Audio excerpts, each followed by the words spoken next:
सावत्र आईने दात पडेपर्यंत मारलेल्या 8 वर्ष अत्याचार पीडित जान्हवीचा फ्रेंच परिवारानं स्वीकार केलाय। याकरिता स्नेहांकुर टीमचे मोलाचे योगदान लाभलंय। जन्मदात्या आईच्या दुर्दैवी निधनानंतर सावत्र आईनं केलेलं अमानवी वर्तन आणि वडिलांसह सर्वच नातेवाईकांनी जबाबदारी झटकल्याने अवघ्या 6 वर्षाची जान्हवी बेघर आणि अनाथ झाली। स्नेहालयाच्या कार्यकर्त्यांनी अथक परिश्रमानं तिला स्नेहांकुर दत्तक विधान केंद्रात दाखल केलं।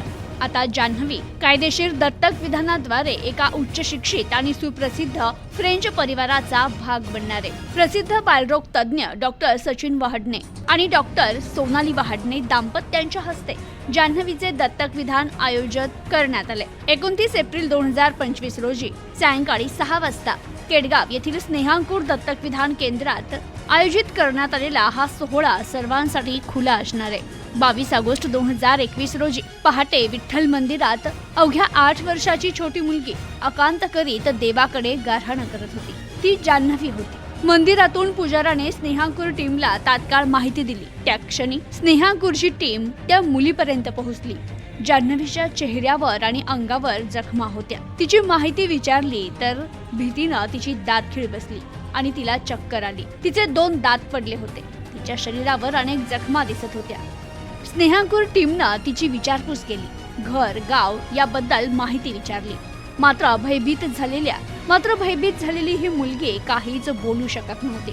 परंतु स्नेहांकुर टीमनं तिच्या वेदना तात्काळ डॉक्टरांकडे नेऊन कमी केल्या।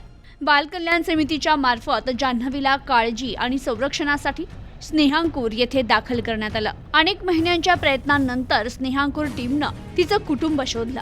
त्यावेळी जान्हवीची दुःखद कथा समजली। सख्या आईच्या निधनानंतर वडिलांनी आणलेली सावत्र आई जान्हवीला बेदम मारहाण करायची। त्या रात्री मारहाण करून जान्हवीचे 2 दात आईने पाडले। वडील मात्र सर्व तमाशा हतबलपणे पाहत होते। काठीनं तिला बेदम मारहाण चालू असतानाच जीव वाचवून जान्हवी घरातून पळाली। अनमानी आणि रानावनातून रात्रभर चालत ती विठ्ठल मंदिरात पोहोचली। स्नेहांकुर टीमनं तिच्या आई वडिलांना समजावलं की ही मुलगी जड झाली असेल तर तिचा कायदेशीर परित्याग करा। कुटुंबाला नकोशा झालेल्या जान्हवीचा ताबा बाल कल्याण समितीनं स्नेहांकुरला दिला। स्नेहालयाच्या नगर औद्योगिक वसाहतीतील इंग्रजी माध्यमाच्या शाळेत जान्हवीला दाखल करण्यात आलं।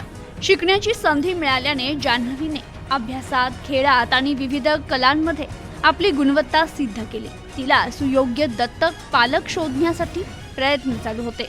तथापि तिच्या समोरील पडलेल्या दातांच्या स्थितीमुळे आणि वाढलेल्या वयामुळे भारतीय पालकांनी तिला दत्तक घेण्यास नकार दिला।